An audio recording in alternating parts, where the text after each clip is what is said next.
নমস্কাৰ সকলোকে। সিদিনা বৰদোৱা থান যে গৈছিলোঁ, তাৰ পৰা আমি আহিলোঁ মহামৃত্যুঞ্জয় মন্দিৰ দৰ্শন কৰিবলৈ। আমি আগতে এবাৰ আহিছিলোঁ, কিন্তু মাহঁতে অহা নাই যিহেতু ইয়াতো বোলো দৰ্শন কৰি যাওঁ। আমি যেতিয়া আহিছিলোঁ তেতিয়া ইমান বেছি ইয়াতে দোকান বজাৰ বা হোটেল একো নাছিলে, দুই এখন আছিলে আৰু।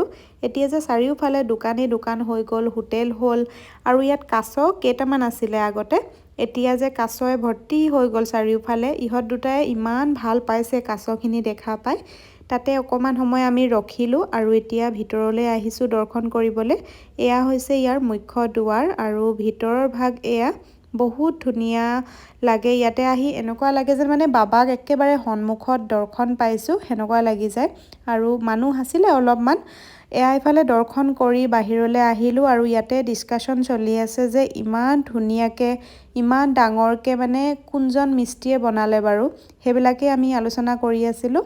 আৰু বাহিৰৰ পৰিৱেশটো ইমান ধুনীয়া হৈ আছিলে। এইখিনি সময়ত প্ৰায় 5টা 5:30মান বজাৰ সময় হ'ব, আৰু সেইকাৰণে ইয়াতে বোলো অলপ সময় আমি বহোঁ, কথা বতৰা পাতোঁ।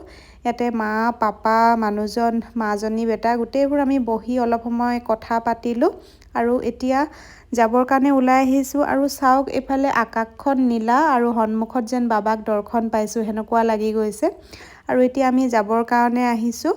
আৰু আহি থাকোঁতে আধা ৰাস্তাতে এইফালে হোটেল এখনত সোমালোঁ ভাত খাবৰ কাৰণে। আৰু ইহঁতি দুটাই জুলনা পাই ভালেই পালে আৰু জুলনা খেলাত লাগিছে। যিহেতু আমি দিনত ভাত খোৱা নাছিলোঁ, সেইকাৰণে বোলো ভাতেই খাওঁ। আৰু এইফালে মানুহজনে অৰ্ডাৰ দিছে ভাত, আৰু এয়া দিলেহিয়ে। ভাত পানী খাই এতিয়া গৈ থাকিম ঘৰলৈ। আজিৰ ভিডিঅ'টো ইমানেই আছিল। আজিলৈ বাই।